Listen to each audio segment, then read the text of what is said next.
আসসালামু আলাইকুম। যখনই আপনারা খান না কেন এর স্বাদ কিন্তু অতুলনীয়।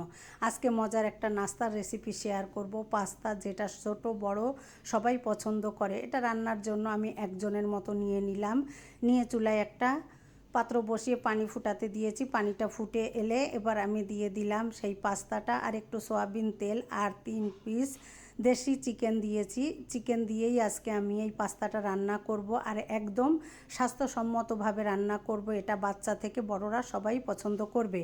এবার খুব ভালো করে পাস্তাটাকে সিদ্ধ করে পানি থেকে উঠিয়ে নিয়ে ঠান্ডা পানি দিয়ে খুব ভালো করে একটু ধুয়ে নিয়ে একপাশে রেখে দিলাম পানিটা ঝরার জন্য। আর চুলায় একটা পাত্র বসিয়ে দিয়ে এখানে দিয়ে দিলাম আমি 2 টেবিল চামচ বাটার। আর যে চিকেনটা আমি সিদ্ধ করে নিয়েছি হাত দিয়ে ছোট ছোট টুকরো করে, আমি বাটারটা গলে গেলে এখানে দিয়ে দিলাম চিকেনটা। দিয়ে এখানে আমি একটু সয়া সস আর একটু কালো গোলমরিচের গুঁড়াটা দিয়েছি, যেটা এখানে স্কিপ হয়ে গিয়েছে। দিয়ে খুব ভালো করে 2 মিনিটের মতো একটু ভেজে তুলে নিলাম। আর যেহেতু স্বাস্থ্যসম্মতভাবে রান্না করব, তাই এখানে ঝালের পরিমাণটাও কিন্তু একদমই কম দিব, যাতে বাচ্চারা অনায়াসেই খেতে পারে।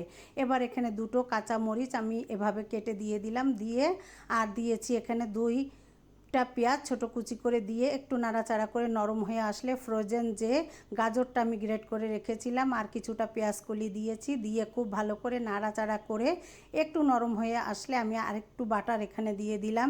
যেহেতু স্বাস্থ্যসম্মতে রান্না করব, আর বাটারটা কিন্তু এই খাবারের স্বাদ অনেক বাড়িয়ে দেয়। এবার যে পাস্তাটা সিদ্ধ করে রেখেছিলাম এবার দিয়ে ভালোভাবে নাড়াচাড়া করে নিয়েছি। আর পাস্তাটা সিদ্ধর সময় কিন্তু আমি একটু লবণ দিয়েছিলাম, এখানে সামান্য একটু স্বাদ মতো লবণ দিয়েছি। দিয়ে এখানে আমি যে চিকেনটা ভেজে রেখেছিলাম দিলাম, টমেটো সস আর পাস্তার সাথে যে মশলাটা ছিল এটাও এখানে দিয়ে দিলাম। দিয়ে এবার নাড়াচাড়া করে খুব ভালো করে মিশিয়ে নিচ্ছি। আর এখানে গোলমরিচের গুঁড়াটাও কিন্তু অনেক বেশি ফ্লেভারফুল করে। আর এই খাবারটা কিন্তু খুবই ঝটপট, হাতের কাছে যা থাকে তা দিয়েই বানিয়ে পরিবেশন করা যায়। আর এভাবে গরম গরম পরিবেশন করেছিলাম, আমার ছেলে কিন্তু পুরোটাই খেয়ে নিয়েছে।